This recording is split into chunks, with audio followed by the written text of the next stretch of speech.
आखिर कर्ण की मौत पर गांधारी ने क्या दिया? महाभारत का युद्ध समाप्त हो चुका था। माता गांधारी भगवान श्री कृष्ण से मिलने द्वारकापुरी जाती है। गांधारी को आते देखकर भगवान श्री कृष्ण कहते हैं, प्रणाम माथे, मेरे अहोभाग्य के आप यहां पधारी, मेरा मन बढ़ गया। आइए माथे, कैसे कष्ट किया आपने? माता गांधारी बोली, मैं तुमसे कुछ पूछना चाहती हूं वासुदेव, तुम मुझे वचन दो कि तुम मुझे बताओगे। भगवान श्री कृष्ण बोले, आप जो पूछने आई हैं, यदि उस विषय में मुझे कुछ भी ज्ञान हुआ तो मैं अवश्य बताऊंगा माथे। माता गांधारी धीरे से बोली, तुम्हें किस बात का ज्ञान नहीं है मधुसूदन? यदि तुम अंतर्यामी ना होते तो मैं तुम्हारे पास आती ही क्यों? भगवान श्री कृष्ण मुस्कुराकर बोले, तो पूछिए, माथे प्रतीक्षा क्यों कर रही है? क्या जानना चाहती हैं आप? माता गांधारी बोली, मैं कुंती की आंखों में उमड़ते आंसुओं का भेद जानना चाहती हूं वासुदेव। मैं उसके दुख का रहस्य जानना चाहती हूं। आज उसने अपने अश्रुओं को मन का फैला हुआ हर्ष बताया। उसे किस बात का दुख है वासुदेव? भगवान श्री कृष्ण बोले, मानते दुख तो जीवन में इस प्रकार रहता है जिस प्रकार सूरज के साथ किरण और चंद्रमा के साथ चांदनी रहती है। दुख और जीवन तो एक ही बंधन के दो नाम होते हैं। जब तक शरीर में प्राण रहते हैं तब तक जीवन में दुख रहता है। दुख से तो उसी समय छुटकारा मिलता है जब स्वयं जीवन से छुटकारा मिल जाए। माता गांधारी करुणा भरे स्वर से बोली, उसे क्या दुख है वासुदेव? यदि यह अश्रु मेरी आंखों में होते तो कोई आश्चर्य ना होता। मैंने एक एक करके अपने 100 पुत्र खो दिए। मेरा तो जीवन अश्रु में डूब चुका है, परंतु कुंती ने तो कुछ भी नहीं खोया। सारा संसार जानता है कि उसके 5 पुत्र जीवित हैं। भगवान श्री कृष्ण बोले, सारा संसार यह अवश्य जानता है कि उसके 5 पुत्र जीवित हैं, क्योंकि सारा संसार यह समझता है कि उसके 5 ही पुत्र हैं। किंतु जो संसार समझता है, क्या केवल वही सत्य होता है माथे? तब माता गांधारी कहती हैं, तो सत्य भी तो यही है मधुसूदन।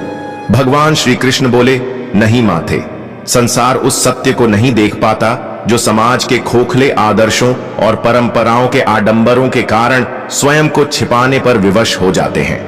माता गांधारी कहती हैं, तुम क्या कह रहे हो वासुदेव? मैं कुछ समझ नहीं पा रही हूं। यदि यह सत्य नहीं तो फिर सत्य क्या है?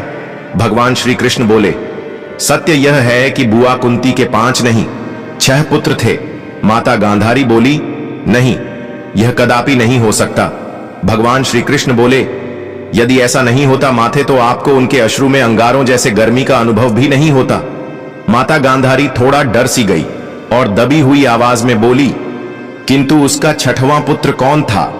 तब भगवान श्री कृष्ण बोले, अंगराज कर्ण। हां माथे, अंगराज कर्ण कौन्तेय थे, पांडवों के ज्येष्ठ भ्राता।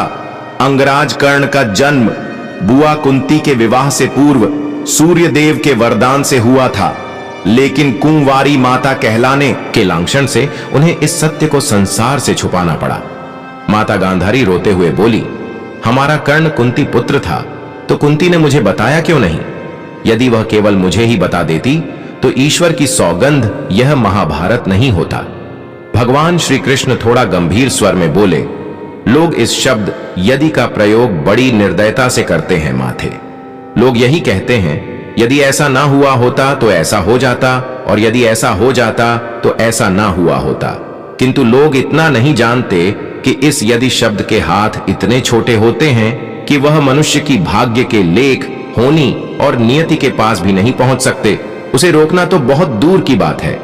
होनी और नियति ने निर्णय कर लिया था कि महाभारत का युद्ध होगा, इसलिए इस युद्ध को कोई नहीं रोक सकता था माथे। माता गांधारी कहती हैं, तुम ठीक कहते हो केशव, इस युद्ध को कोई नहीं रोक सकता था, होनी होकर ही रहती है।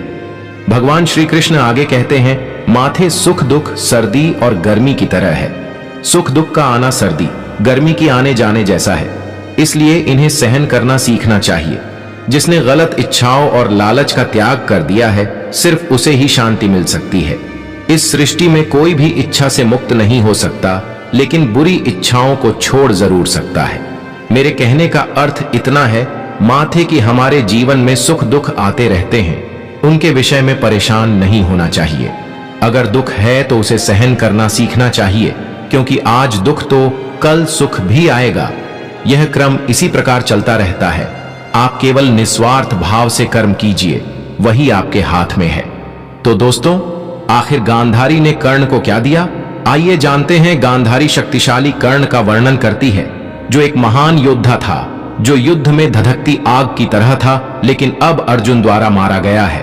अर्जुन से पराजित होने के बाद उसका शरीर खून से लथपथ जमीन पर पड़ा है। कर्ण एक कुशल तीरंदाज और सारथी था, जिससे कई लोग डरते थे, लेकिन अंतः युद्ध में उसकी मृत्यु हो गई। उसकी पत्नियां और मां उसकी मृत्यु पर विलाप करती हैं, अपने गिरे हुए नायक को देखने में असमर्थ हैं। गांधारी कर्ण के खोने का शोक मनाती है और कर्ण दुर्योधन की मित्रता को प्रणाम करती है और कहती, हे पुत्र कर्ण, तुम्हारे बलिदान और शौर्य को दुनिया हमेशा याद रखेंगी। तो दोस्तों, इस कहानी से यह सीखने को मिलता है कि हमें अपने जीवन में सुख दुख की चिंता करने की बजाय निरंतर कर्म करते रहना चाहिए। तो दोस्तों, वीडियो आपको कैसी लगी कृपया कमेंट बॉक्स में हमें जरूर बताएं और दोस्तों, कमेंट बॉक्स में सच्ची श्रद्धा से जरूर लिखें।